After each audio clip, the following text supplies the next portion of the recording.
커피는 식사와 드시면 안 좋아요. 우리는 왜 커피를 마실 때 죄책감을 느끼는 걸까요? 일단 커피 자체는 폴리페놀에 의한 항산화 효과가 입증돼 있고 그 중추신경을 자극해서 각색력과 기억력, 집중력에 도움이 된다고 돼 있어요. 그리고 일부 연구에서는 커피가 비만, 제2당뇨병, 대사질환과 같은 산화 스트레스 관련 질환을 예방하는 데 도움을 줄 수 있고 여러 종류의 암 발생률을 낮추고 전체 사망률 감소도 관련이 있다고 해요. 결론적으로는 커피 자체가 문제가 되진 않아요.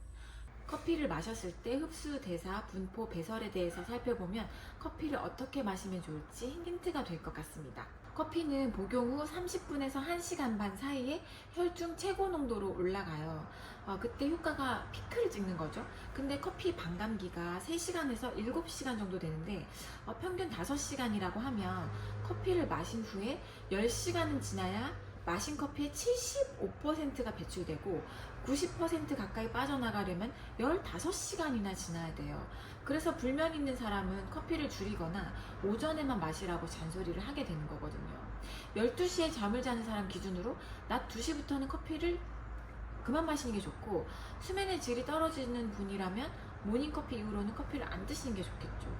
커피 마시고 잠을 못 자고 수면의 질이 떨어지고 피곤하고 졸리니까 커피를 또 마시고 커피 때문에 잠 못 자고 이 악순환에 빠지는 거죠. 이 악순환의 구조를 끊어내줘야 돼요.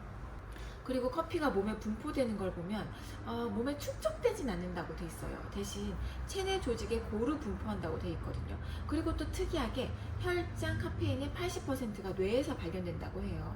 카페인이 그 아데노신 수용체를 차단하기 때문인 건데, 근데 이 아데노신 수용체에 커피가 붙으면 피곤하다고 우리 몸이 못 느끼는 거예요. 그래서 우리가 커피를 먹으면 피로회복을 느끼는 거거든요. 나이가 들어도 뇌의 80% 분포하는 게 변하진 않는데, 요 수치가 변하는 게 여성하고 비만한 사람들한테는 뇌에서 발견되는 수치가 더 높게 나타난다고 해요. 여자분들이 간혹 나는 커피 못 마셔 막 이렇게 막 하는 게 막 내숭 떨고 막 유난 떠는 게 아니라 실제로 근거가 있다는 거죠. 제일 중요한 거, 커피는 식사와 드시면 안 좋아요. 철분, 칼슘, 마그네슘, 아연, 티아민의 흡수를 방해한다고 돼 있어요. 2022년에 국민건강영양조사에서 발표한 자료에 의하면 우리나라 사람들이 철분하고 마그네슘의 섭취가 부족하다고 나오거든요. 그래서 가급적 커피는 식사하고 1시간 시간 간격을 두고 섭취하시는 걸 권장드려요. 그 철분, 칼슘, 마그네슘 부족 때문에 생리통이 많이 발생하거든요. 카페인이 안 그래도 철분, 마그네슘 흡수를 방해하는데 요 잠까지 못 자게 하고 심계항진이 심해지기 때문에 좀 예민하신 분, 그리고 생리통이 심하신 분, 이런 분들은 커피를 꼭 식사 후에 1시간 뒤에 드시는 게 좋겠죠.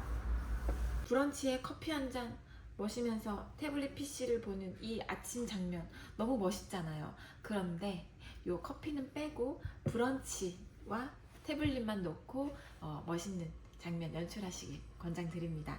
얼마 전에 소개드린 에사비 드시는 것도 괜찮겠네요.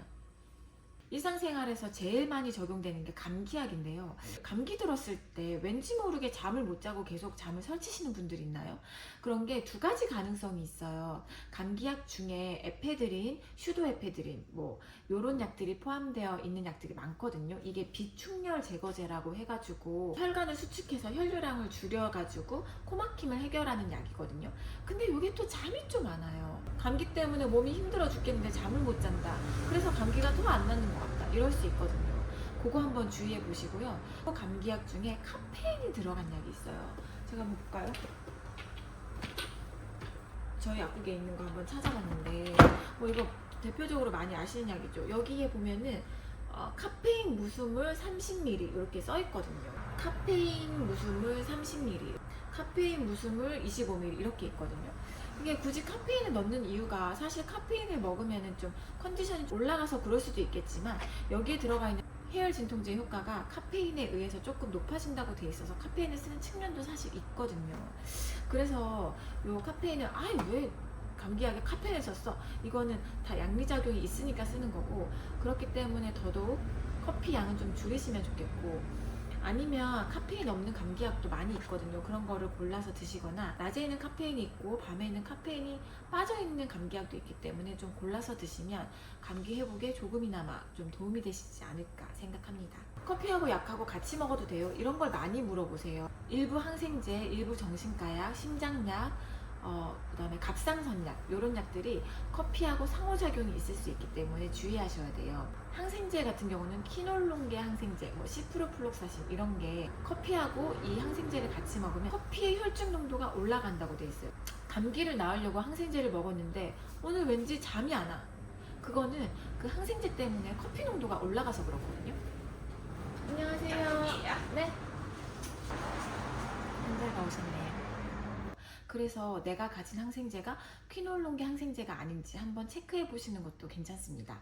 벤조디아제핀계 그 약물들이 수면 진정 효과로 많이 쓰이거든요. 요것들을 또 커피하고 너무 많이 먹으면 약의 효과가 좀 떨어질 수 있겠죠. 사실 뭐 상호작용이 있다는 것보다는 커피 자체가 각성 효과가 너무 많기 때문에 진정 효과와는 반대라서 드리는 말씀이에요. 조현병 치료제로 쓰이는 클로자핀이라는 약은 커피 때문에 약의 혈중 농도가 높아질 수 있어요.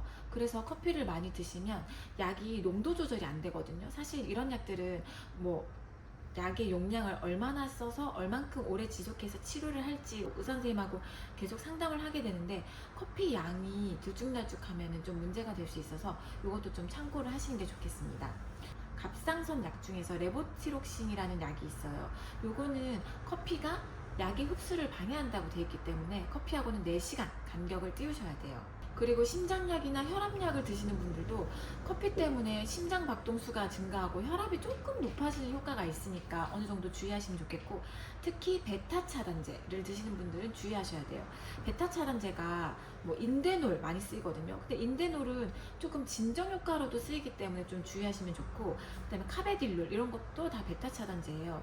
요거 말고도 여러 가지 상품명의 베타 차단제가 있기 때문에 뭐 심장약, 혈압약 드시는 분들은 꼭 의사 선생님, 약사 선생님과 상의를 한번 해보시면 좋겠습니다. 그러면 커피를 먹을까 말까라고 하면, 프랑스의 정치가 샤를 모리스 드 탈레랑이라는 분이 그렇게 말했다고 하죠. 커피는 지옥처럼 검고 천사처럼 순수하고 사랑처럼 달콤하다 라고 하잖아요. 커피 끊기 어렵죠. 우리 삶의 행복이란 게 그렇게 복잡한 게 아니라고 해요. 사랑하는 사람과 맛있는 음식을 먹는 이 순간이 삶의 행복이라고 하거든요. 그래서 저는 커피를 끊어야 된다 이렇게 말씀드리진 않고요. 식사하고 1시간만 띄어서 드시고 커피와의 행복한 시간은 낮 시간에 조금 즐겨주시면 좋겠다 라고 말씀드릴게요. 저녁에도 즐기고 싶으신가요? 디카페인이 있잖아요. 제발 디카페인 드시길 바랍니다. 제발.